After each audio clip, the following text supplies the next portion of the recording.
Sir నమస్కారం. నమస్తే sir. Pritam దమ్మారెడ్డా Pritam Reddy? Pritam Reddy నా పేరు. పొలిటికల్ కొత్తగా వచ్చినప్పుడు ప్రీతం రెడ్డి ఎవరు అనేసరికి క్వశ్చన్ వచ్చేసింది. లోకల్ గా నేను ఉండేది కదా ఎక్కువ. మా తాత పేరు యాడ్ చేసుకున్నాం. మా తాత కూడా politician, senior politician, Congress party నుండి 75 లోనే సమితి ప్రెసిడెంట్. ఏంటి ఈ మండల వ్యవస్థ రాకముందుకు సమితి ప్రెసిడెంట్. అప్పుడు మీకంటూ ఒక వారసత్వం ఉంది. ఉంది. డాడీ కూడా అంతేనా? డాడీ కాదు, మా పెదనాన్న పొలిటికల్ లో ఉండే. మా ఫాదర్ అడ్వకేట్. నా రోల్ మోడల్ మా పెదనాన్న, మా తాత. అంతే. డాడీ కాదు, డాడీ అడ్వకేట్ ఉండే. డాడీ అంటే పొలిటికల్ ఇంటర్వ్యూ లోపలనే బ్యాడ్ లక్ కొంచెం యాక్సిడెంట్ లో చనిపోయారు.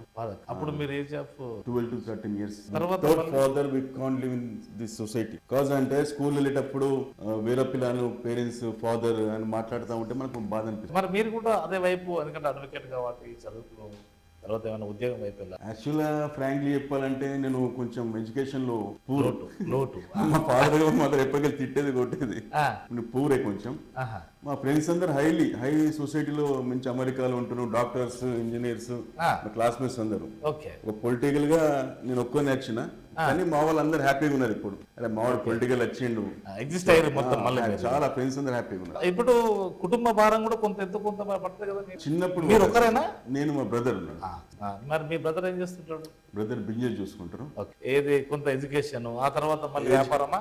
వ్యాపారం. అయితే ఫస్ట్ సూపర్వైజర్ గా నిర్మల్ ఆదిలాబాద్ అపార్ట్మెంట్స్ వర్క్ నడుస్తున్నది. మా బంధువులు అక్కడ సూపర్వైజర్ గా నన్ను చేయించారు. అప్పుడు ఆ ఫీల్డ్ తోని రియల్ ఎస్టేట్ లో వెళ్ళిపోయినా, కొంత రియల్ ఎస్టేట్ వెళ్ళిపోయినా. గాడ్ గ్రేస్, హ్యాపీగా ఇనఫ్ మనీ. ఎనఫ్ మనీ సరిపోయేంత ఉంది. డబ్బు మీద మళ్ళీ ఆశ లేదు నాకు. సో దెన్ ఇప్పుడు ఏంటి మరి పాలిటిక్స్ లోకి ఎందుకు ఎంటర్ అయ్యారు అసలు? మళ్ళీ సార్ అది పబ్లిక్ కోరుకున్నారు సార్. నాకు పొలిటికల్ ఇప్పుడు బ్యానర్స్, రోడ్ పైన బ్యానర్స్ అవి కడతా ఉంటాయి, ఫోటోలు ఎందుకు పెట్టుకుంటారు పిచ్చోళ్ళు అంటే నేను ఆలోచన ఉండే. పొలిటికల్ గురించి నాకు లేకుండే. అప్పుడు మా మామ శిరీష్ రెడ్డి అని ఉప సర్పంచ్, ఆయన మద్దతు, మా ఫ్యామిలీ మద్దతు. కాస్త మీరు ఆర్థికంగా సంపాదించారు కాబట్టి, ఆర్థికంగా ఇప్పుడు పెట్టగలిగే శక్తి ఉంది కాబట్టి ఉంది. పబ్లిక్ కి సేవ చేయాలని ఉండే సార్. నాకు డబ్బు మీద పెద్ద ఇంట్రెస్ట్ లేకుండే. అంటే ఇప్పుడు ఉన్నటువంటి వాళ్ళు అంతే మీలాగానే, మీన్స్ ఏదో ఒక వ్యాపారం చేసుకుంటున్నారు, ఇందులో ఏదో అర్థం కాదు. అవునా కదా? సో దెన్ ఒక నిర్ణయం తీసుకున్నారు. విలేజ్ మీద ప్రేమ ఎక్కువ ఉండే సార్. అందరు అంటూ ఉంటారు కదా, మీ ఫాదర్ మంచోడు, మీ తాత మంచోడు. చిన్న డాక్టర్, ఫ్రీ సర్వీస్ ఇస్తాడు ఎంజిఎం లో. అంటే ఇక్కడికి వెళ్ళి వేయినోళ్ళకు ఫ్రీ సర్వీస్ ఇస్తాడు. Neurologist MGM. మనం కూడా సర్వీస్ ఇద్దాం అయినంత అని చెప్పేసి ఓపెన్ హార్ట్లీ నేను పొలిటికల్స్ వచ్చేసి. కొంత మరి అవాంతరాలు ఉంటాయి ఇక్కడ, ఎత్తులు పై ఎత్తులు ఉంటాయి అన్ని, చాలా ఉంటాయి. అవునా కదా? అంత సాఫ్ట్ గా ఏమి ఉండదు పొలిటికల్ అంటే. నాది సాఫ్ట్ నేచర్ కాబట్టి పబ్లిక్ నన్ను రిసీవ్ చేసుకున్నారు. కానీ అయినా కానీ స్టెప్ బై స్టెప్ వాళ్ళు వెనకకి వాళ్ళు ఉంటారు, వాళ్ళు ముందు చాలా ఉంటారు. మన పక్కన ఉండే ఇంకొకటి నమ్మరాదు. లేకపోతే మనము పబ్లిక్ ని దృష్టిలో పెట్టుకుని నడుస్తా ఉంటే పబ్లిక్ మనకు సపోర్ట్ ఉంటారు. వాళ్ళే మనకు దేవుళ్ళు అంతే. ఓన్లీ ఓటర్స్ మాత్రం. Only voters. ఫాలోవర్స్ కూడా కొంతమంది నమ్మకస్తుంటారు. ఉంటారు సార్. నాకు దాదాపు 40 to 50 మెంబర్స్ ఫాలోవర్స్. అంటే హార్ట్ఫుల్. అంటే నా స్థానం వాళ్ళ దగ్గర ఉంది. ప్రీతం రెడ్డి కోసం వర్క్ చేసే కూడా 40-50 మంది హార్ట్ఫుల్ మెంబర్స్ ఉన్నారు, ఫ్రెండ్స్ ఉన్నారు. అందువల్లనే బయట వాళ్ళు ఇంకోటి ఎంపీపీ కావడానికి కూడా లాభింగ్ ఉంటుంది. మళ్ళీ ఇక్కడ క్యాంపులు ఇంకో విషయం చెప్పాలంటే, నామినేషన్ వస్తే ఎంపీడీ ఆఫీస్ అనుకోలేదు దాన్ని, రెవెన్యూ ఆఫీస్ పక్కన ఉంటది కాబట్టి నాకు అది కూడా తెలిసేది కాదు. ఇదేంటంటే ఎంపీడీ ఆఫీస్, ఇదా. అయితే 5-6 నెలలు నాకు పట్టింది ఈ సబ్జెక్ట్ అనేది. ఏ వింగ్ లో ఏ ఆఫీస్ ఉంటది, బ్రాంచ్. ఎంపీ మీన్స్ ఒక బ్రాంచ్. మాకు 24 వింగ్స్ ఉంటాయి. ఏది ఎడ్యుకేషన్ ఒకటి ఉంటది, ఇంకో చాలా డిపార్ట్మెంట్స్ ఉంటాయి. ట్రైనింగ్ ఇచ్చారా? ట్రైనింగ్ ఇస్తామన్నారు సార్. ఇవ్వలేదు. సర్పంచ్లకి ఇచ్చారు, సర్పంచ్ తర్వాత వార్డు మెంబర్లకు ఇవ్వలేదు. ఎవరికి ట్రైనింగ్ ఇస్తే బాగుండేది. ఎందుకంటే అందులో అన్ని తెలిసిపోతాయి కదా, మీరు ఏం చేయాలి, అధికారులు ఏం చేయాలి, ప్రజలకి ఇవన్నీ స్కీమ్స్ ఏమున్నాయి, ఎట్లా ఫాలో అప్ చేయాలి, ఇవన్నీ ఉంటాయి. ఖచ్చితంగా ట్రైనింగ్ ఇవ్వాలి సార్. అది తెలుసుకోవడానికి నాకు 3 to 4 months పట్టింది. ట్రైనింగ్ ఇవ్వకపోవడానికి కొంత లేట్ గా పట్టింది. అంతే. ఇట్లా కూడా కొంత బాధాకరమైన ప్రాబ్లం అయింది. ఒకటి స్పెషల్ బాగా కరోనా సార్.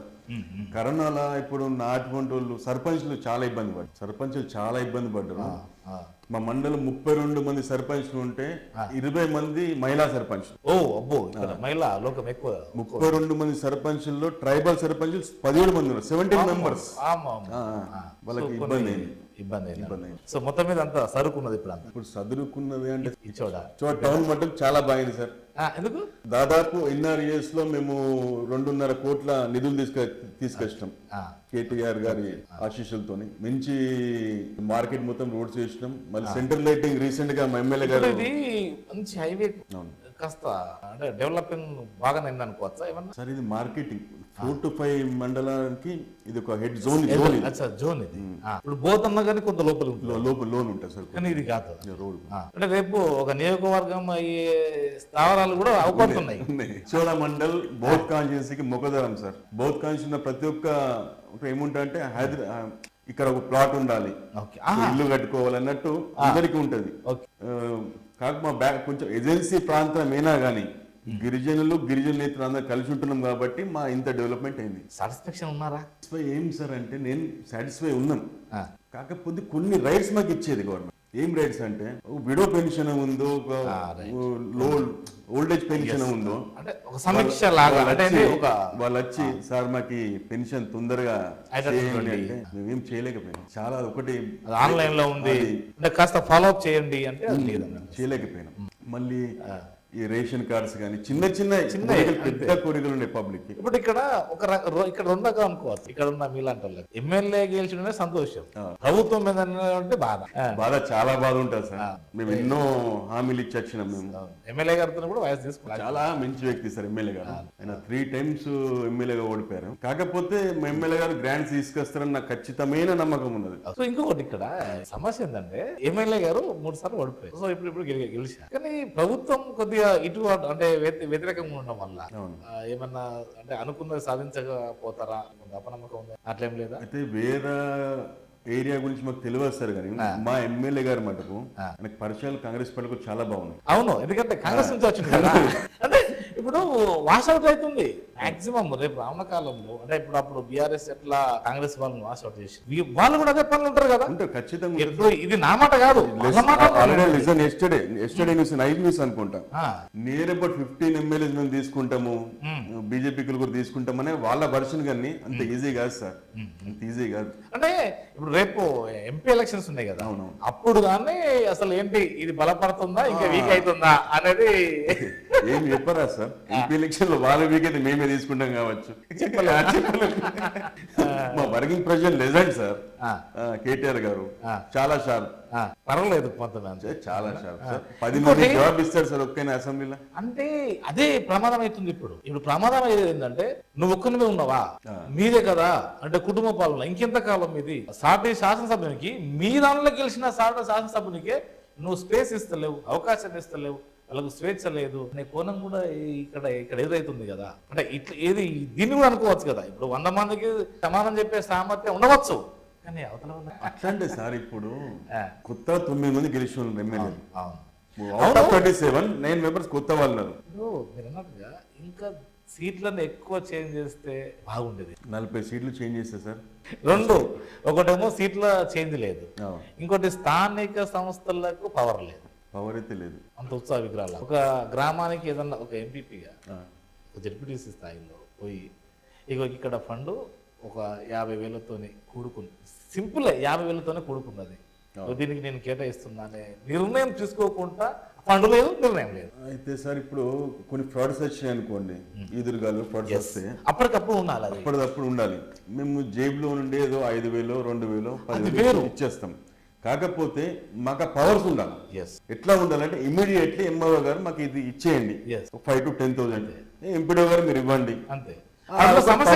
సార్ మాకు చాలా బాగుంటుండే. ఒకప్పుడు ఉండే మీరన్న సమితి అంటే ఎమ్మెల్యే తెలుసు, అవునా కదా. ఇంకోటి ఇది కూడా ఇప్పుడు ఎంపీపీ అన్నా కూడా పావులవంత ఎమ్మెల్యే మండల్, కానీ అధికారాలన్నీ వాళ్ళ దగ్గర పెట్టుకోండి అసలే లేకుండా సార్. అంటే ఇది యూనియన్ అండ్ స్టేట్ గవర్నమెంట్ 2 కలయిక ఉంటుంది. అదో బాధ మళ్ళీ. కానీ ఏదేమైనా కొంత నారాజుగానే ఉన్నామా సార్. ఇంత కష్టపడ్డాం. మా మండల్లో టీఆర్ఎస్ పార్టీకి 5,800 లీడ్ ఇచ్చినాం సార్. అయినా లీడ్ ఇచ్చినాం మేము టీఆర్ఎస్ పార్టీకి. ఇక్కడ ఓకే. ఇంకోటి జోగు రామన్నాథన్ ఓడిపోయాడు. ఆయనకు దాదాపు తక్కువ ఉంటుంది మరకలు ఏమన్నా, అవునా కదా? అంటే గట్టి వాళ్ళే ఓడిపోవడం, ఇదంతా స్టేట్ గవర్నమెంట్ మీద కూడా పడట్లేదు కదా సార్. అంటే అప్పుడు కేసీఆర్ మీద కూడా వాళ్ళ కుటుంబం కొంత వ్యతిరేకత సార్. చాలా మంది అంటారు ఇప్పుడు కాంగ్రెస్ పార్టీ లేదా కుటుంబాల పాలన లేదా, క్లియర్ చెప్పండి సార్. అది వేరు ఇది వేరు. అట్లెట్లు ఉంటుంది సార్, అది దశాబ్దాల నుంచి నడుస్తుంది, 70 ఏళ్ళ నుంచి నడుస్తున్నది, కుటుంబ పాలన కాదు సార్. అంటే ఇక్కడ ఏంటంటే తెలంగాణ ఉద్యమంలో తాను చేసింది వేరు, ఇది కూడా ప్రజలు కాస్త గమనిస్తారు సార్. చిన్న విషయం చెప్తున్నారు సార్, బీజేపీ వాళ్ళు ఏమన్నారు, బీసీ ముఖ్యమంత్రి ఉన్నారు, మరి ఉన్న ప్రెసిడెంట్ తీసేసారు కదా సార్, బండి సంజయ్ బీసీ కదా. మరి చెప్పడం వేరు, చేయడం వేరు. ఇప్పుడు ప్రీతం రెడ్డి అనే వ్యక్తి ఎలా ఇచ్చాడు ఎంపీపీ ఉన్నాడు, నేను అందరికీ సాయం చేస్తాం కదా సార్, రెడ్డి కమిటీని పట్టుకునే ఉండం కదా, అందరికి చేయాల్సిందే ఆ పోస్ట్ అది అందరికి చేయాల్సిందే. కాబట్టి ఇప్పటికీ కుటుంబ పాలన అనేది. రెండోది కేటీఆర్, హరీష్ రావు, సంతోష్ రావు, తర్వాత కవిత రావు, కేసీఆర్, అవునా కదా, కేటీఆర్, రామారావు, అంటే వాళ్ళదే గెలుస్తుంది, వాళ్ళదే నడుస్తుంది తప్ప అనేది ఫోకస్ అయితే కాంగ్రెస్ కావచ్చు, బీజేపీ కావచ్చు ఎక్కువ చేశాయి. దానికి నేను పెద్ద పరిధిలో చెప్పలేను సార్. ఇప్పుడు ఆదిలాబాద్ టౌన్ ఉంది, రావు కాదు కదా. నిర్మల్ టౌన్ ఉంది, రావు కాదు కదా. రెడ్డి ఇంత బాగా డెవలప్ అయ్యి చూడండి సార్, మేము లైఫ్ లో ఊహించిన విధంగా డెవలప్మెంట్స్ అయినాయి. కానీ ఉపాధి లేకపోవడం కూడా కొంత రివర్స్ అయ్యారు. ఉపాధి అంటే మీన్స్ ఎడ్యుకేషన్ లో ఎవరైతే ఉన్నదో వాళ్ళకి ఉద్యోగం అప్పుడు ఇస్తామన్నాడు, పోనీ ఇంటికి కాకుండా కానీ ప్రస్తుతానికి ఏది టీఎస్పీఎస్ ద్వారా ఒక 3 నోటిఫికేషన్ కనుక వేస్తే బాగుండేదేమో, వేసినది మళ్ళా లీక్ చేయడం సార్ బాగుండేదేమో కంటే ఇప్పుడు గవర్నమెంట్ చేసి చూపిస్తే బాగుంటుంది సార్.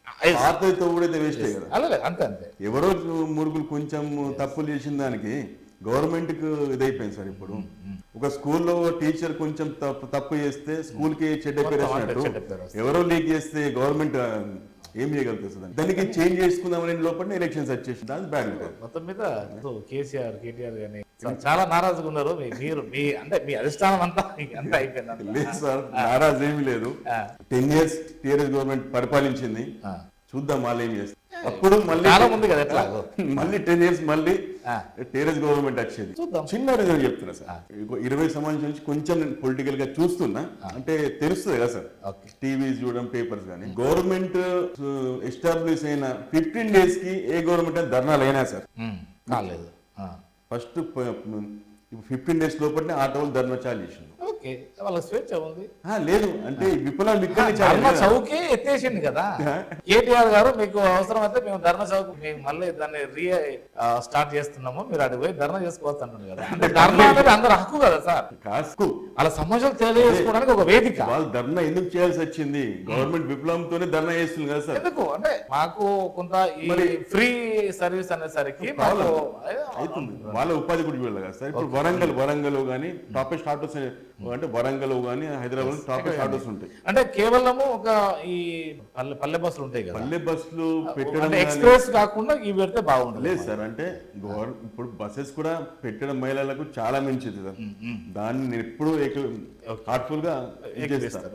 కాకపోతే వీళ్ళది కూడా కొంచెం పరిష్కారం చేయాలి. సరే, ఇప్పుడు మనలో మనమాట ఇంకెంత ఇప్పుడు మీరైతే గ్రాడ్యుయేట్, మీరు అన్నా కదా, ఇంకా అపన్నస్తం కొరకు ఈ ఉచితాల వైపు ఇంకెంతకాలం ఆశపడాలి ప్రజలు?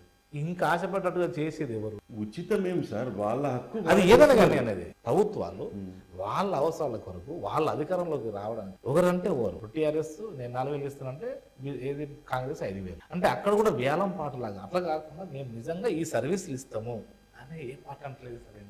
అంటలేరంటే సార్, ఇప్పుడు వాస్తవం కూడా ఇప్పుడు మేము చాలా బ్యాక్వర్డ్ లో ఉన్న ఆదిలాబాద్ జిల్లా, స్పెషల్లీ బౌత్ ఏరియా, వాస్తవంగా 4,000 3,000 విషయం కాదు సార్, భూములు ఉండే పాపం. అదే అంటున్నా, ఉపాధి కల్పిస్తాము, భూములు ఇస్తాము, మీకు ఏదో జీవనోపాధికి కావాల్సిన ఇట్లు ఇస్తామన్నాడు కానీ ఏదంటే చెప్పు ఇది ఫ్రీ, ఇది ఫ్రీ, విడో పెన్షన్ తప్పు లేదు కదా, అది ఓకే.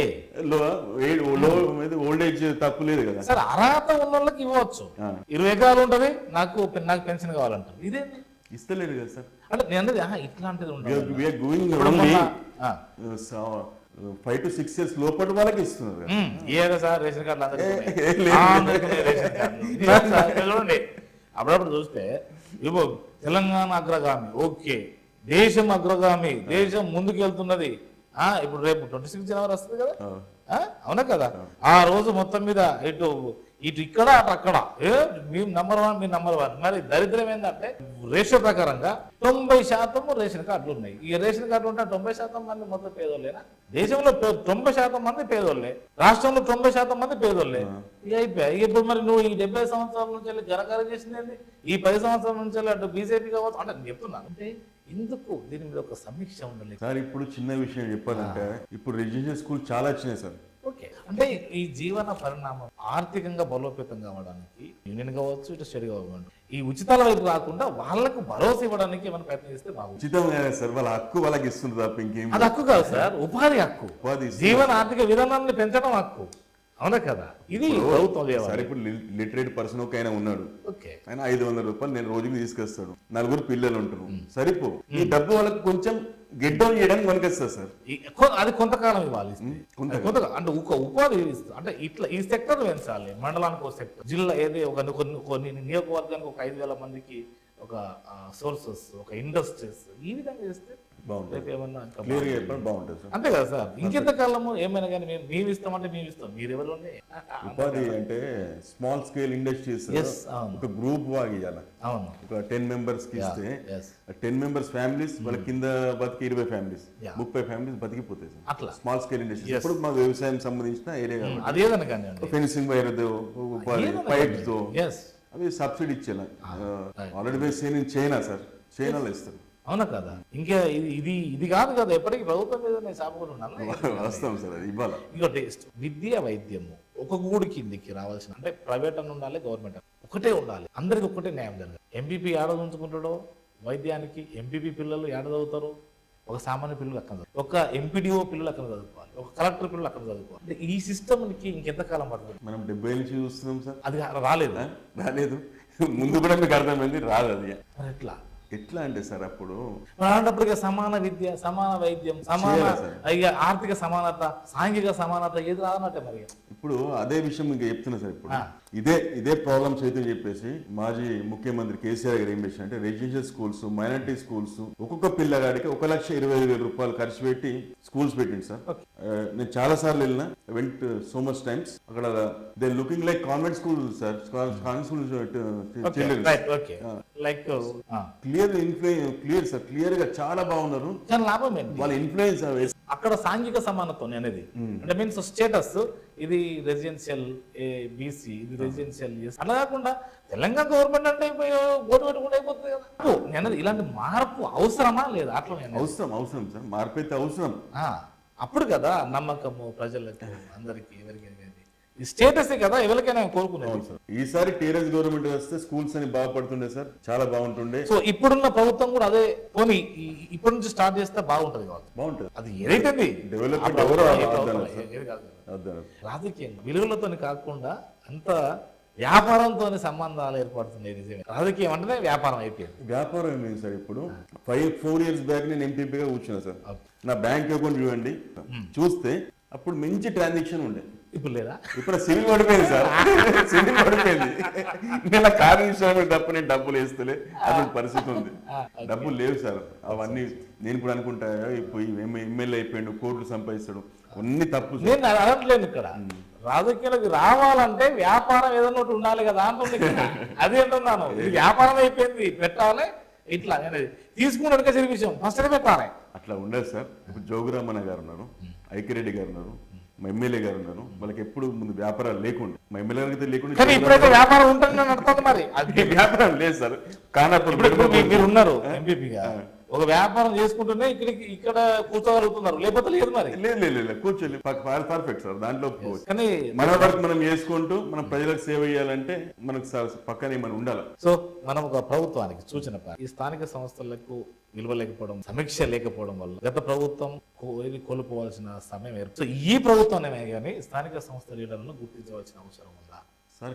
చిన్న క్యాడర్తోనే ఏదైనా వర్క్ అయితే. రెండోది, ఇప్పుడు సర్పంచ్ ఎలక్షన్స్ రాబోతున్నాయి. ఇప్పుడు చిన్న బాధ ఏమంటే సార్, పాపం అడ్వాన్స్ వర్క్లు చేసి ఉన్నారు, మనకి కంటిన్యూ సేమ్ రిజర్వేషన్ ఉంటాయని చెప్పేసి ఊరు డెవలప్మెంట్ కోసం చేసింది సార్. చాలా పూర్ సార్, చాలా పూర్. మా సర్పంచ్లకు 70% ఇండ్లు లేవు. అయితే వేరే సార్ ఇప్పుడు రిజర్వేషన్ చేంజ్ చేస్తే వాళ్ళ పరిస్థితి ఆర్థికంగా ఘోరంగా ఉంటుంది. అది మేము బేరియలేకపోతుంది. దాదాపు 17 మంది ట్రైబల్ సర్పంచ్, వాళ్ళకి 20,000 30 రూపాయలు కూడా భారమే. అటువంటిది లక్షల్లో దాన్ని ఏమన్నా డంపింగ్ చేయడాన్ని శ్మశాన వాటికి అడ్వాన్స్ వర్క్ చేసింది సార్. స్లో వర్షాలు వస్తే దాన్ని మనం 4 ట్రిప్ల ప్రభుత్వం ఇదే ఏర్పడుతుంది కావచ్చు అని అనుకున్నాను. పాపం అనుకున్నారు సార్. వాళ్ళు తెలియదు కదా సార్, నెక్స్ట్ గవర్నమెంట్ వచ్చినా కానీ ఇదే ఉంటుంది కావచ్చు అనుకుంటారు కదా. ఇబ్బంది అయింది సార్. నమస్కారం. నమస్తే సార్.